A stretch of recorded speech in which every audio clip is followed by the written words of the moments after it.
Hi! First of all எல்லாருக்கும் வணக்கம். என்னோட சேனல்ல பார்த்தீங்கன்னா, வரிசையா புத்தகங்களோட கதை சுருக்கத்த பத்தி சொல்லிட்டு இருக்கேன். அப்படி இந்த வீடியோல நம்ம பார்க்க போற புத்தகம் பார்த்தீங்கன்னா, "the art of being laziness." Instagram ரேண்டமா ஸ்க்ரோல் பண்ணிட்டு இருக்கப்ப, இந்த புக் வந்து எனக்கு சஜெஸ்ட்ல வந்தது. இதோட டைட்டிலே பார்த்தீங்கன்னா வித்தியாசமா இருந்தது. எப்படின்னா, எல்லாரும் சோம்பேறியா இருக்கிறது நெகட்டிவா சொல்லிட்டு இருப்பாங்க. ஆனா இந்த புக் மட்டும் சோம்பேறியா இருப்பது ஒரு கலை. "த ஆர்ட் ஆஃப் பீயிங் லேசினஸ்ன்னு" சொல்லியிருந்தது. அதுக்காகவே இந்த புக்க வாங்கி பார்க்கணும்னு தோணுது. இது வந்து பார்த்தீங்கன்னா, ஒரு செல்ஃப் ஹெல்ப் புக். நீங்க வரிசையா தான் படிக்கணும்னு அவசியம் இல்ல. நம்ம ரேண்டமா ஏதோ ஒரு பேஜ ஓப்பன் பண்ணி படிக்க ஆரம்பிச்சாலே, இது அப்படியே கன்டின்யூ ஆகும். இந்த புக்ல அப்படி என்ன போட்டிருக்குன்னா, ஃபர்ஸ்ட் டாபிக்கே 100% ரெஸ்பான்சிபிலிட்டி. என்னதுன்னா, வருஷம் வருஷம் இயர் எண்ட் அப்ப பார்த்தீங்கன்னா, எல்லாரும் ஒவ்வொரு ரெசல்யூஷன் எடுப்போம். எப்படின்னா, சந்தோஷமா இருக்கணும், ஆரோக்கியமா இருக்கணும், உடம்பு வெயிட் குறைக்கணும், அல்லது ஃபிட்டா வச்சுக்கணும் அப்படின்னு ஏதோ ஒரு ரெசல்யூஷன் எடுப்போம். ஆனா, ஜனவரி 2ஆம் தேதியோ அல்லது ஒரு 15 நாள் கழிச்சோ, வழக்கம் போல நம்ம வழக்கமான வாழ்க்கைய வாழ ஆரம்பிச்சுருவோம். நம்மளுக்கே நம்ம காரணம் சொல்லிருவோம். என்னன்னா ஃபேமிலி, ஃப்ரெண்ட்ஸு ஏதோ ஒரு காரணத்த சொல்லிருவோம். ஆனா உண்மை என்னன்னா, நம்ம வாழ்க்கைய வந்து நாம தான் கட்டுப்படுத்த முடியும். நம்மளோட பிரதிபலிப்பு தான் இந்த வாழ்க்கை. இதுக்கு வந்து ஒரு ஜென் கதைகள் வந்து எடுத்துக்காட்டா சொல்றாங்க. ஒரு ஜென் துறவி, ஒரு மாஸ்டர் ஊர்ல இருக்காரு. 2 பேர் வந்து அந்த மாஸ்டர் கிட்ட வராங்க. "நான் வந்து இந்த ஊர்லயே ஸ்டே பண்ணலாமா?" அப்படின்னு கேட்கறாங்க. அதுக்கு அந்த ஜென் மாஸ்டர் சொல்றாரு, "ஏன் நீ ஃபர்ஸ்ட்டு ஒரு ஊர்ல இருந்தியே, அந்த ஊர் என்ன ஆச்சு?" அப்படின்னு கேட்கறாரு. அதுக்கு, "நான் ஃபர்ஸ்ட்ல இருந்த ஊர்ல ரொம்ப மோசமா இருந்த ஆளுங்களா இருந்தாங்க. அதனால தான் இந்த ஊர் தங்கலான்னு வந்துட்டேன்." அதுக்கு அந்த ஜென் மாஸ்டர், "இந்த ஊர் அதே மாரி தான்ப்பா" அப்படின்றாரு. முதல்ல இருக்க ஆள் அப்படியே கிளம்பிடுறான். 2வது இன்னொருத்த ஆள் வரான். "நானும் இந்த ஊர்ல தங்கலாம்னு இருக்கேன்" அப்படின்னு கேட்கறாரு. "ஏன் நீ பழைய இருந்த ஊர் என்னாச்சு?" "நான் பழைய இருந்த ஊர்ல ரொம்ப சந்தோஷமான ஆட்கள் தான் இருந்தாங்க." அப்ப இவரு, "இதுவும் அதே மாரி ஊர் தான்ப்பா" அப்படின்றாரு.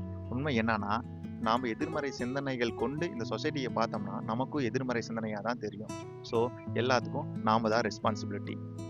2வது surrounded yourself with right people. உன்னை சுத்தி சரியான ஆட்களை வச்சுக்கோங்கறாங்க. இப்போ உன்னை சுத்தி ஒரு சோம்பேறியோ அல்லது ஒரு காலத்தை தள்ளி போடுறவனோ இருந்தானா, நீயும் உன் விஷயத்தை அப்படிதான் செய்வ. அதுவே உன்னை சுத்தி கடுமையான உழைக்கிறவன் இருந்தானா, நீயும் கடுமையான உழைக்க தான் செய்வ. ஸோ, உன்னோட செயல்பாடுகளை மாத்தணும்னா, உன்னோட சிந்தனையை மாத்தணும். உன்னோட சிந்தனையை மாத்தணும்னா, உன்னோட சரௌண்டிங்கை மாத்தணும். So, surrounding yourself with right people. நானே வந்து பார்த்தீங்கன்னா, மல்டி டாஸ்கிங் பண்றது நல்லதுன்னு நெனச்சுட்டு இருந்தேன். ஆனா, மல்டி டாஸ்கிங் பண்றதே ஒரு மித்துன்னு தான் சொல்றாரு. எப்படின்னா, நம்மளுக்கு வந்து பல வேலை இருந்துச்சுன்னா, ஒரு வேலையும் உருப்படியா பண்ண மாட்டோமாம். நமக்கு பல வேலை இருக்கிறப்ப, அந்த டைம்ல எந்த வேலை முக்கியமோ, அந்த வேலைய முதல்ல பண்ணு. 2வது எதுக்கு பிரையாரிட்டி குடுக்குறியோ, அந்த வேலைய முக்கியமா பண்ணு. ஸோ, மல்டி டாஸ்கிங்கும் ஒரு மித்து தான் சொல்றாரு. அதுக்கடுத்த டாபிக் பார்த்தீங்கன்னா, கம்ஃபோர்ட் ஜோன். கம்ஃபோர்ட் ஜோன் ஒரு அழகான இடம் தான்.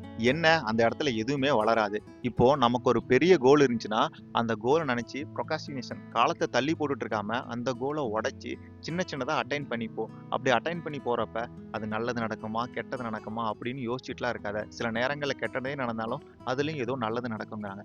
அதுக்கு வந்து கோட் பண்ற மாரி ஒரு ஜென் ஸ்டோரி சொல்றாங்க. ஒரு விவசாயி வந்து ஒரு குதிரை வச்சிருந்தான். அந்த குதிரை வந்து அவனுக்கு விவசாயத்துக்கு ஹெல்ப் பண்ணிட்டு இருந்தது. அங்க இருக்கவங்கலாம், "பரவால்லப்பா, குதிரை வந்து உனக்கு விவசாயத்துக்கு ஹெல்ப் பண்ணிட்டு இருந்தது" அப்படின்னு சொல்றாங்க. ஒரு காலத்துல அந்த குதிரை வந்து அவன விட்டு ஓடிருச்சு. அப்படி ஓடுன குதிரை ஒரு 10 குதிரையோட திரும்பி வந்துருச்சு.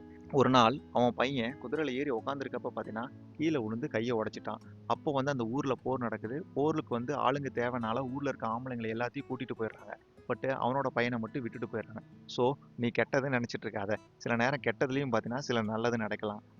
முடிஞ்ச அளவுக்கு பார்த்தீங்கன்னா, நோன்னு சொல்ல பழகிக்கோங்க அப்படின்னு சொல்றாங்க. நாம என்னன்னா, எஸ்ன்னு சீக்கிரம் சொல்லிர்றோம். ஆனா, நோன்னு கொஞ்சம் காலத்த தாமதிச்சு சொல்லிர்றோம். இப்போ நம்மனால எல்லா விஷயத்தெல்லாம் செஞ்சிட முடியாது. ஸோ, செலக்டடான விஷயத்த மட்டும் கவனமா செய்யுங்க. அப்புறம் நம்மளோட நேரத்த கட்டுப்படுத்தணும்னா, நாம முடிஞ்ச அளவு நோன்னு தான் சொல்லியாகணும். இதுதான் இந்த புக்கோட கதை சுருக்கம். இத தவிர்த்து இன்னும் நெறைய டாபிக்லாம் இருக்கு. மறுபடியும் அடுத்த வீடியோல சந்திக்கலாம். பாய்.